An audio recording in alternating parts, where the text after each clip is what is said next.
This one is to get the blood pumping, get our circulation going. It's going to involve lots of almost going upside down to get the blood flowing back in the opposite direction. Please bring a block, like so, if you've got one, and I'll see you in a bit.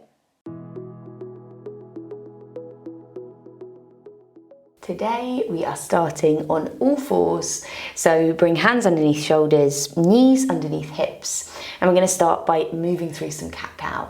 So, inhaling to drop your belly, roll the shoulders back, lift the chest. Exhaling to press through the hands as you curl the spine up towards the ceiling.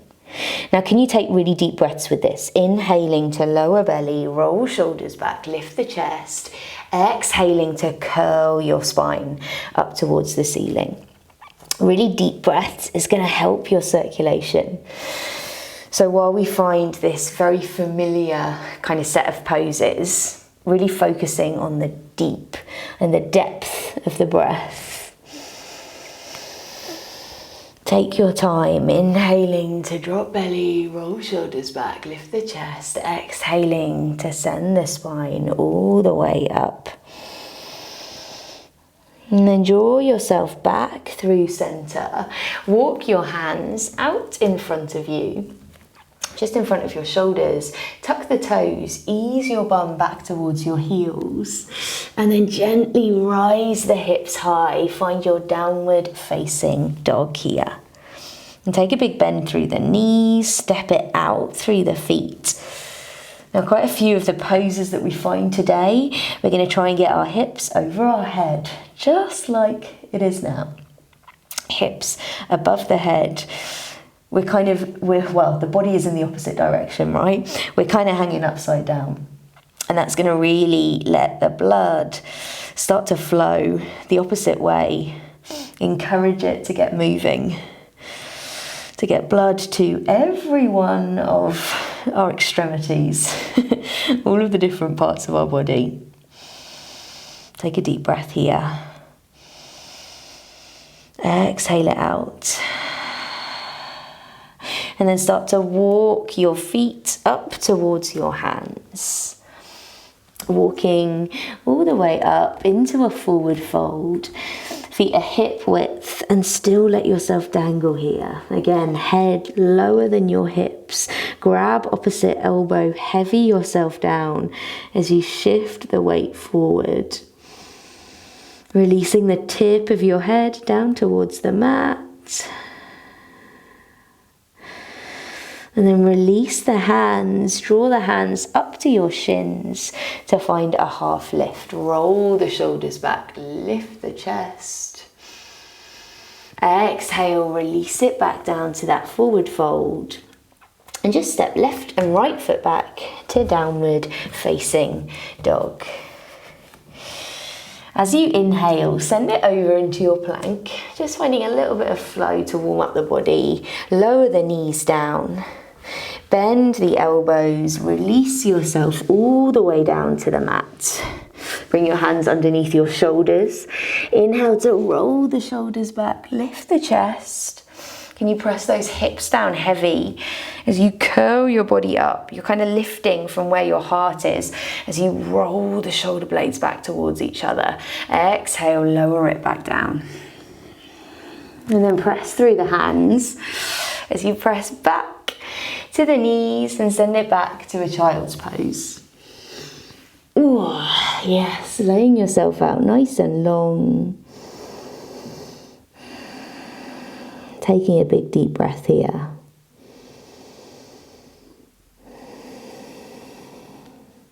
Now gently lift yourself up, back to that all fours position. And we move through a cat-cow. Inhaling, drop belly, roll shoulders back, lift the chest. Exhaling, press the spine up towards the ceiling. And then come back through neutral, tuck the toes, walk the hands in front of the shoulders. Send your bum back towards your heels. And then lift the hips high, downward facing dog. Deep breath here. Big old bend through your knees as you stretch your hips as high as they can go. feeling that upside down feeling. And then can you shift the weight over into your plank, shoulders over your wrists, lower the knees, bend the elbows, fold yourself all the way down. Hands underneath shoulders, fingers spread, press the hips down into the mat. Start to lift yourself up to that cobra, really rolling your shoulders back, big deep bend in your elbows here. Exhale, fold it back down. Press back through your hands all the way to your child's pose. Sending it back, finding a fold, bringing your forehead down towards your mat. Deep breath here.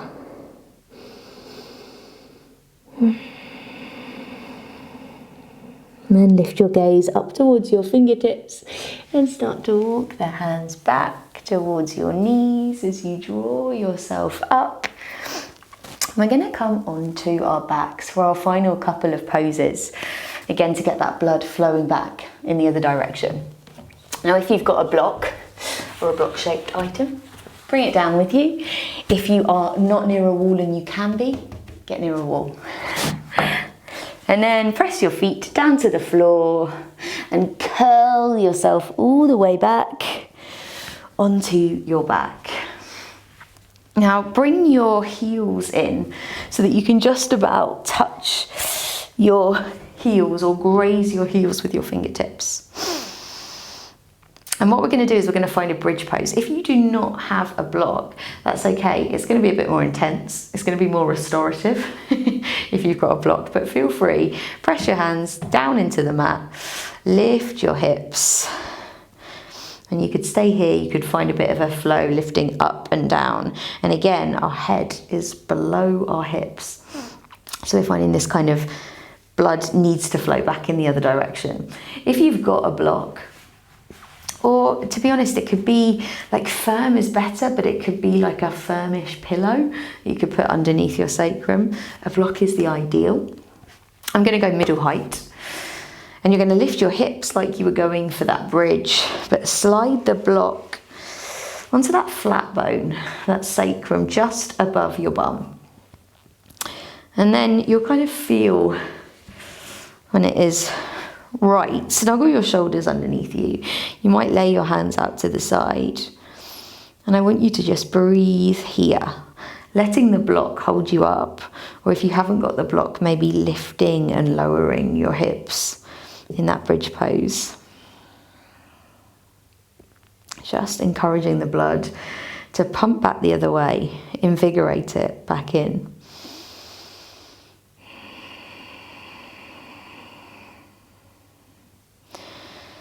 I always struggle with circulation when it gets colder. And especially if you end up kind of sitting at a laptop in an office, as so many of us do for most of the day, and the only movement you're really doing is this with your fingers. Your body just isn't kind of finding that need to flow blood around the body. But even if you are sitting at your desk, find that breath, because I don't know, I'm such a firm believer that the breath can kind of do a lot. And breathing deeply tells the body we're still alive, right? We're still here. We still need you to pump blood around the body. Because I think if we get cold, we start to hunch, we're sitting really still, we're not really doing a lot. Maybe the body's like, well, I don't really need to do much right now. And it's harder work to warm everything up and to bring things in. Breathe deeply, even if you're sat at that desk and you don't have the opportunity to kind of get up and move very much. Find that deep breath.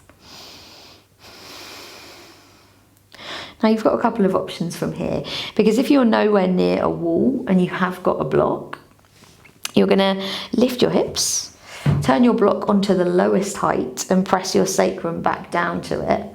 And you're gonna lift your legs high. So you could do this with a kind of bolster, a thick cushion or something underneath too. If you have got a wall beside you, that is definitely the preferred here. Just get that block out from underneath you, so lift the hips, slide the block out. Now you're going to come up to the wall from the side, so that you can bring your hips as close to the wall as possible. And then you're going to start to turn yourself so you really are as close as you can possibly be.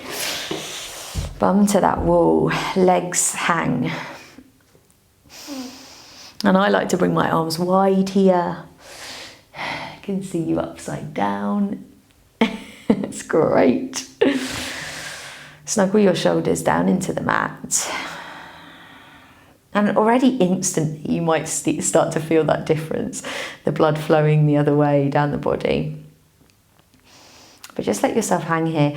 Let your toes relax, let your forehead relax, let the parts of your body that, wow, no part of your body needs to do any work here, right? It's going to say let the parts of the body do the work.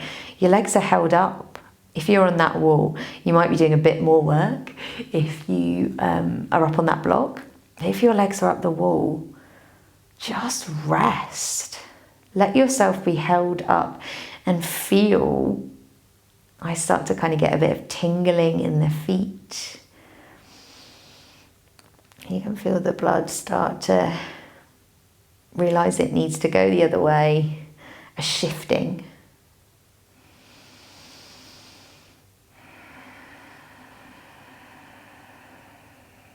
And we're just going to stay here. Keep that deep breath moving through the body.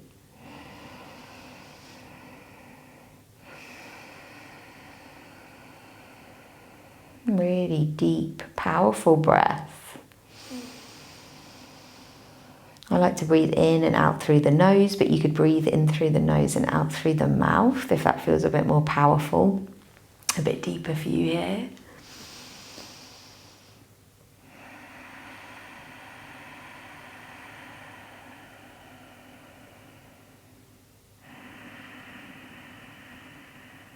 Just noticing how you feel, especially in those legs. You can always feel like it's going towards pins and needles. Just marking that shift, things flowing back the other way.